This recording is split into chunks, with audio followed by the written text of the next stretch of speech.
Ladies and gentlemen, have you ever reached a point where everything seemed to be falling apart? Your plans, your peace, your purpose. The chaos is loud, the silence is louder. You're stuck in a whirlwind, and the only constant is your doubt. But what if I told you that's where the transformation begins? When the world calls it madness, it's often a moment of becoming. It's in the breaking that we finally make room for rebuilding, differently, deeper, truer. You see, control is an illusion. We white-knuckle our way through life thinking that effort equals outcome. But when everything crumbles, when you're left with nothing but breath and belief, that's when power begins to move through you, not from you. And when you stop resisting the flow, when you stop trying to be your own savior, that's when things begin to shift. A strange peace creeps in. No logic, no explanation, just an unshakable sense that somehow you're not alone in the madness. Something bigger than you is orchestrating something better than you imagined. Like the Joker said, I used to think my life was a tragedy, but now I realize it's a comedy. That line isn't just cinema, it's philosophy.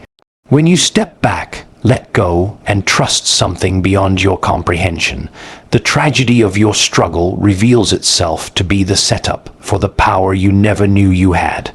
So what happens when you let go of the need to control, to know, to fix? Power happens, peace happens, progress happens, not instantly, not always obviously, but certainly.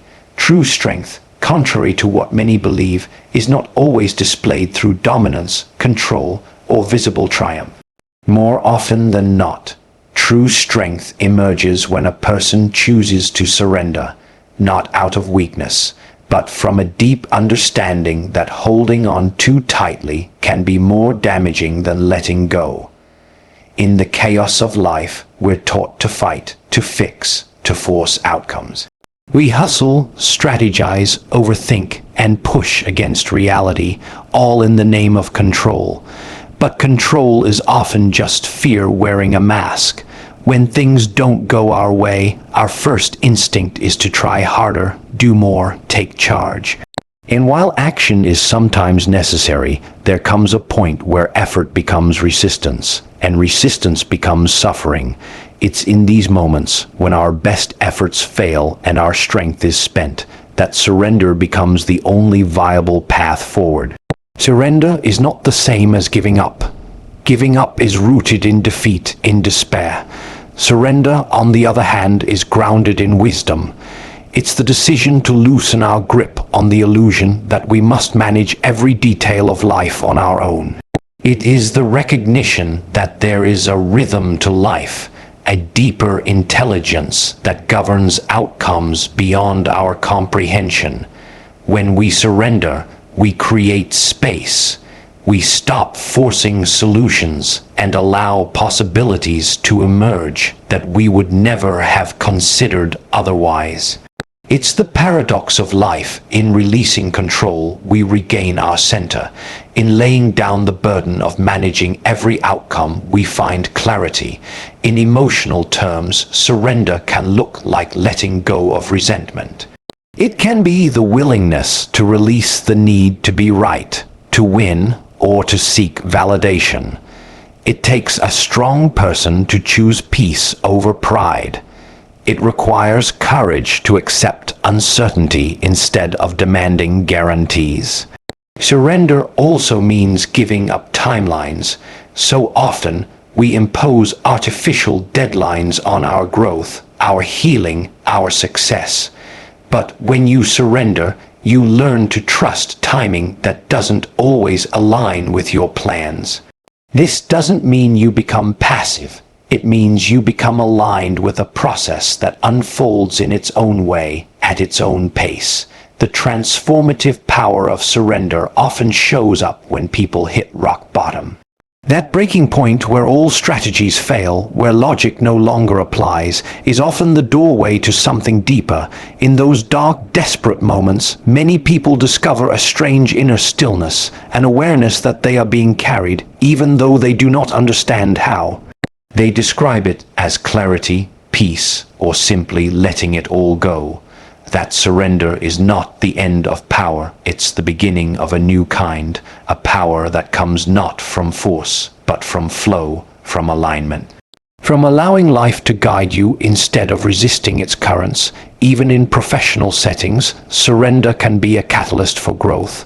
A leader who surrenders the need to control every outcome begins to empower their team.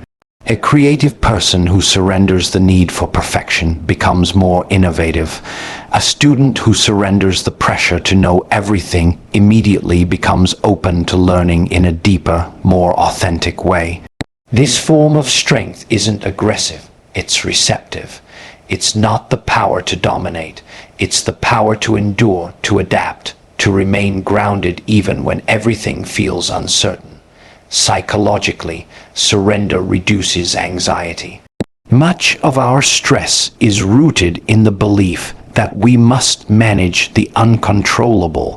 When we release that burden, our nervous system calms, our perspective widens. We begin to notice opportunities and insights that were invisible when we were fixated on a single outcome. Neurologically, this opens up access to higher order thinking. Creativity returns, emotional intelligence deepens. In a sense, surrender restores us to our most resourceful state. Even historically and culturally, many great figures found their greatest influence not by fighting harder, but by letting go of ego, stepping back, and aligning with something greater than themselves. Whether they framed that as spiritual, philosophical, or psychological, the pattern is consistent. Surrender precedes transformation. From warriors to prophets to philosophers, surrender has been the inflection point between burnout and breakthrough. So when everything feels chaotic, when nothing you try seems to work, when you're out of strength, out of answers, that's not failure, that's the invitation to surrender. It's not the end of your power. It's the shift from self-powered effort to something more profound. True strength is not in control. It's in the courage to let go and trust the current you cannot see. Chaos often appears as the end of order, the collapse of structure, and the failure of everything familiar. But in truth, chaos is a part of a larger, hidden process that precedes renewal. It is a necessary breakdown before a breakthrough. What appears as disorder on the surface is frequently a reordering in progress.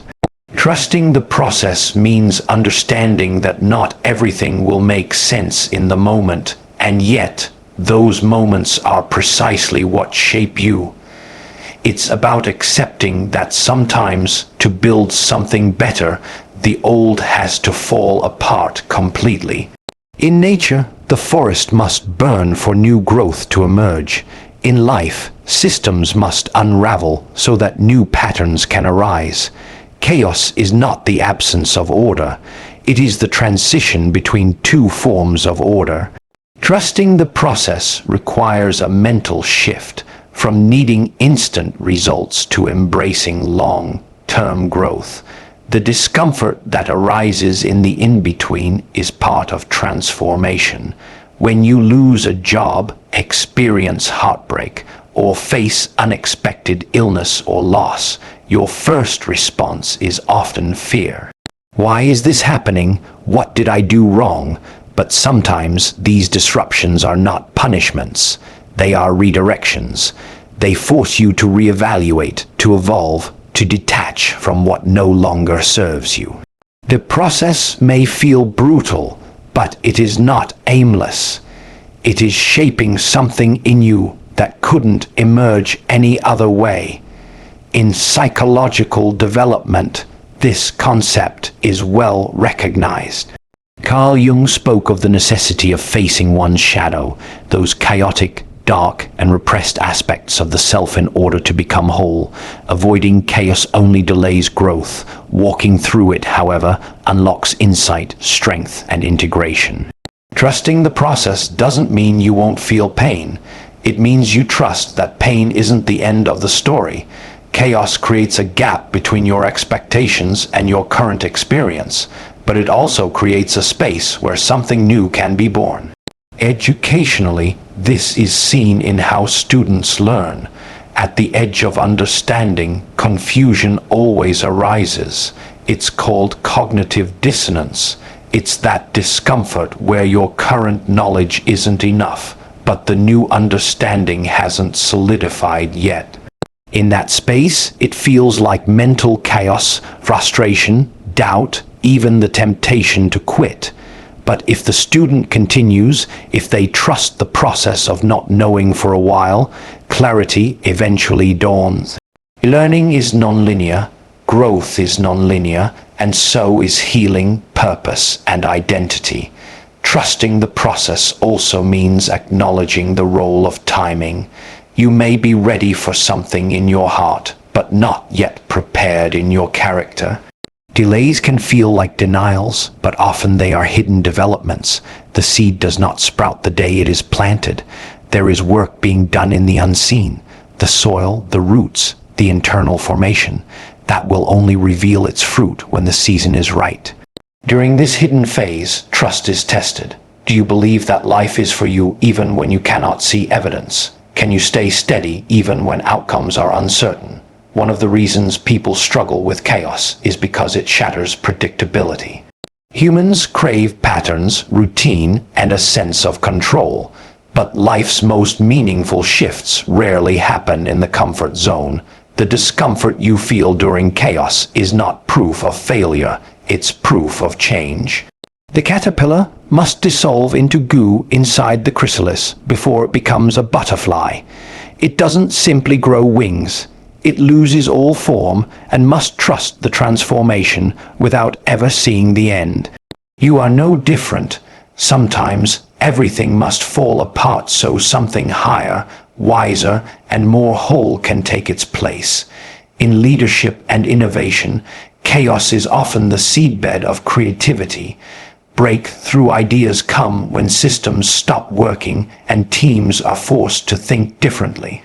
Companies that survive disruption are those that lean into change rather than resist it. When things stop making sense, it is not always a crisis. It is a crucible, and what emerges from the crucible is often stronger, more agile, and more resilient than what came before. On a personal level, trusting the process also cultivates humility. You begin to realize that you are not the architect of every detail in your life. There are patterns at play that you can't control, but you can cooperate with. Chaos teaches you to release the illusion of mastery and embrace the wisdom of flow. You learn to let go of outcomes and lean into presence. The process is not always kind, but it is always intentional. It is always refining, realigning, and preparing. Order does not return because you force it. It returns when you allow the chaos to do its work. Strip away what's false, reveal what's real, and rebuild from truth.